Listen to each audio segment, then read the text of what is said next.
celle d'un peuple qui a été meurtri ces dernières années par une confrontation politique particulièrement dure qui a emporté la vie de près de 60 de ses citoyens dans le cadre d'une répression particulièrement violente des mouvements d'opposition qui au Sénégal s'instituaient. La liberté de M. Sonko emporte celle d'un peuple qui souhaite, le 24 février prochain, pouvoir choisir librement et souverainement ceux qui auront à le diriger et le représenter. Elle emporte aussi les vies de 1000 prisonniers que nous considérons comme étant politiques, qui, du fait de leurs opinions, de leur participation à des manifestations, sont détenus le plus souvent sans condamnation, de façon provisoire et illimitée, du fait de procédures qui sont menées à leur encontre. Je suis venu aussi plaider l'état de droit et la possibilité pour le Sénégal, élève illustre des plus grands principes de droit international et humanitaire et des droits de l'homme qu'ont fécondé la société internationale, de se montrer à la hauteur de son histoire en libérant M. Sonko, en le réintégrant aux listes électorales et en annulant la dissolution de son parti, le PASTEF, qui a été décidé par son principal concurrent. Ces derniers temps, ces derniers jours, nous avons reçu de nouvelles informations qui n'ont pas été versées au dossier pour ne pas retarder la procédure, qui ont amené le président de la République du Sénégal à dissoudre la commission électorale afin de d'en remplacer les membres par des personnes qui le seraient plus proches. M. Macky Sall l'a décidé parce que la Sénat, cette commission électorale, avait enjoint la Direction générale des élections à réintégrer M. Sonko dans les fichiers électoraux et lui permettre de participer à ces élections. La Sénat l'avait fait parce qu'un tribunal, le tribunal de Ziguinchor, avait eu le courage, dans un contexte d'intense répression, de dire le droit et de demander que M. Sonko puisse redevenir électeur et candidat. La Direction générale des élections, sur instruction ministérielle, s'y est opposée. La Sénat l'a enjoint. Elle a été dissoute. C'est aujourd'hui dans ces circonstances que nous avons à plaider devant vous et à demander à la Cour communautaire d'intervenir afin de s'assurer que ces violations des droits fondamentaux de M. Sonko, mais encore une fois, à travers lui, de l'ensemble du peuple sénégalais, s'arrêtent.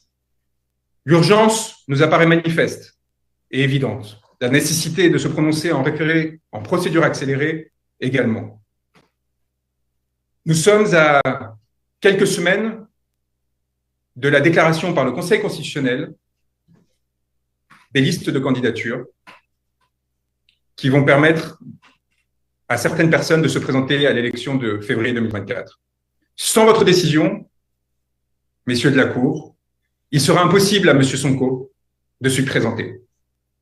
Cette urgence est aussi manifeste pour des questions humanitaires, car au-delà de la question politique et de la préservation des droits fondamentaux du peuple sénégalais, se trouve le destin et le corps d'un homme pris dans une lutte qu'il n'a pas recherchée ni souhaitée, détenu arbitrairement suite à des accusations fallacieuses, empêché d'aller et venir, empêché de s'exprimer, et dont la condition physique est particulièrement précaire.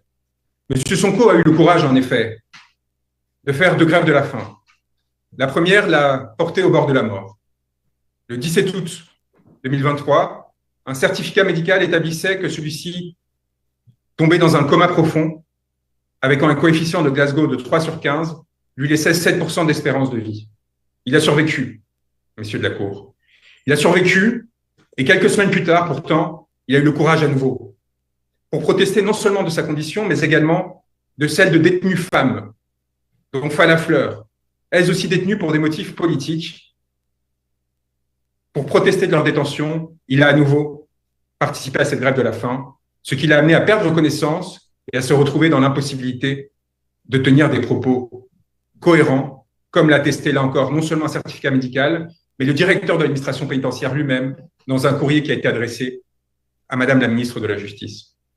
En ces conditions, c'est non seulement des droits formels qu'il vous est demandé de sauvegarder, mais aussi la vie d'un homme. La vie d'un homme qui s'est engagé et qui, avec beaucoup de courage, dénonçant la corruption qui gangrénait une partie de l'État dans lequel il s'était formé, a décidé de s'engager politiquement pour lutter pour les droits de son peuple et pour leur souveraineté.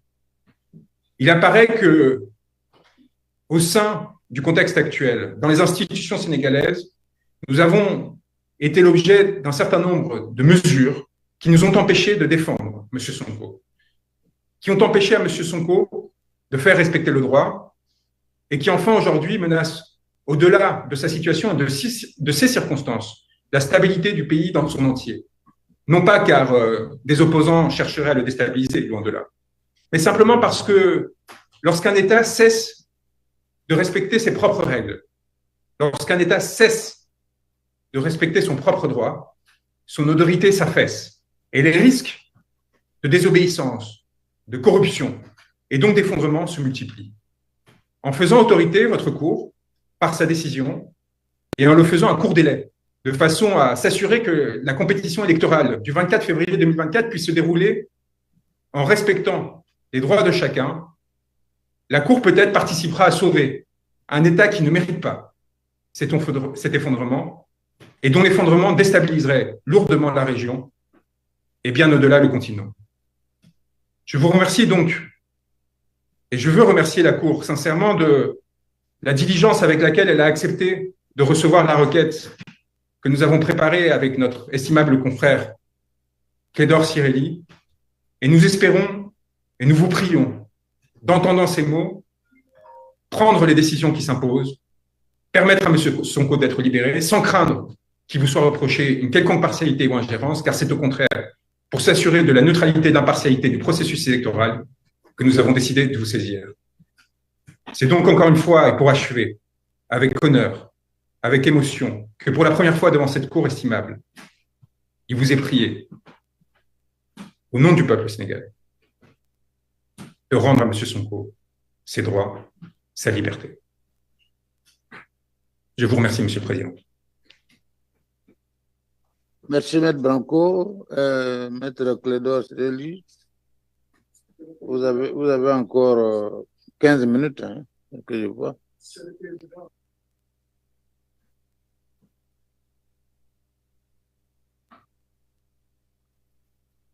Monsieur le Président, honorable juge, je vais être rapide et je vais devoir balayer très rapidement sur l'ensemble des points. En connaissant en fait la pratique de la Cour et des exigences, je vais d'abord sur le premier point, sur les exceptions. Monsieur le Président, ils ont soulevé des exceptions préliminaires relativement à la recevabilité. Je rappelle à ce point les articles 9.4 du protocole ASP 0105 et je rappelle aussi l'article 9.4.10, toujours du même protocole. Donc, la Cour étant obligée de statuer sur sa propre compétence, au vu des deux articles et sur sa recevabilité, au vu des deux articles, la Cour se déclarera compétente et la Cour déclarera recevable la procédure. Ils ont aussi développé la recevabilité par rapport à la qualité d'Ousmane Sonko d'agir pour le compte de PASTEF. Parce qu'il a agi dans le cadre de votre saisine, est-ce non pour les violations personnellement subies et pour le compte du parti politique, le PASTEF, en tant que dirigeant légal. L'interprétation des textes que vous avez en fait traduit en jurisprudence, c'est qu'une personne morale comme une personne physique peut vous saisir de violations dont elle est victime. C'est à ce titre que la saisine de M. Ousmane Sonko est recevable au vu de l'article 10D, puisque de votre règlement, puisque sa requête n'est pas anonyme et elle n'est portée devant aucune autre cour de justice internationale compétente. Il en est de même pour